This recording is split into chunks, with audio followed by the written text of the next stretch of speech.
समस्त डौरे देउराली चाहिँ यो भित्र चाहिँ यसमा पुरै छ माथि चाहिँ डौरे देउराली मठ छ हैन ठ्याक्क चाहिँ इच्छाधारी नागराज भनेको यही पाहाडमा छ म अहिले देखाउँछु ढुक्काउनुस् यो हनुमानजीको टाउको नि सेम त्यही हनुमानजी सेम त्यही देखिनु भएको त्यहाँ छ हुनुहुन्छ हैन अनि यहाँ श्री सिंहराजजी यता हुनुहुन्छ हैन पवनपुत्र हनुमानजी भनेपछि त्यही हुनुभयो हैन सिद्ध बाबा यता छ मोक्षागार यता छ गुरु गुफा त्यहाँ माथि मैले देखाएँ त्यो पछि हाल्छु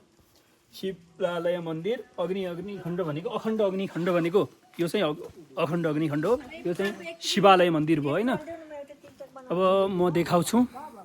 हनुमानजी पवनपुत्र हनुमानजी यही पहाड हो है पहाड भनेको यही हो मेन अब हनुमानजी हेर्नु है ल हेर्नु हनुमानजी सेम हेर्नु है उहाँ हनुमानजी यता हुनुहुन्छ नि देख्नुभयो नि यता हेर्नु है ठ्याक्क यो भनेको हनुमानजीको है म फेरि जुम गरिदिन्छु हनुमानजी यता हुनुभयो हैन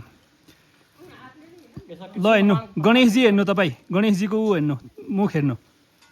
यता गणेशजी उता हुनुहुन्छ तल यता यो हनुमानजी हुनुभयो ऊ गणेशजीको हात्तीको ऊ हेर्नु है म फेरि भन्छु ठ्याक्क यता हेर्नु है यसमा हेर्नु ठ्याक्क गणेशजीको हात्तीको ऊ छ ऊ हेर्नु देख्नुभयो नि ठ्याक्क हो माथि सर्पको ऊ यता है ठ्याक्क यो बिचमा हेर्नु सर्पको म यता देखाउँछु यो बिचमा हेर्नु है देख्नुभयो नि सर्पको अब यस्तो छ हाम्रो अब घुम्ने काम लगभग खतम भइसक्यो भनौँ के भन्नु अब रिटर्न हुने हो अब मिलाएर अब जे आउने हो त्यो कुरा मस्त आउँछ होइन एकदम राम्रो हो एकदम राम्रो लाग्यो हामीले यहाँ पुजारीसँग कुरा गऱ्यौँ धेरै कुरा गरेर बिस्तारै आउँदै गर्छ होइन नो टेन्सन भाइ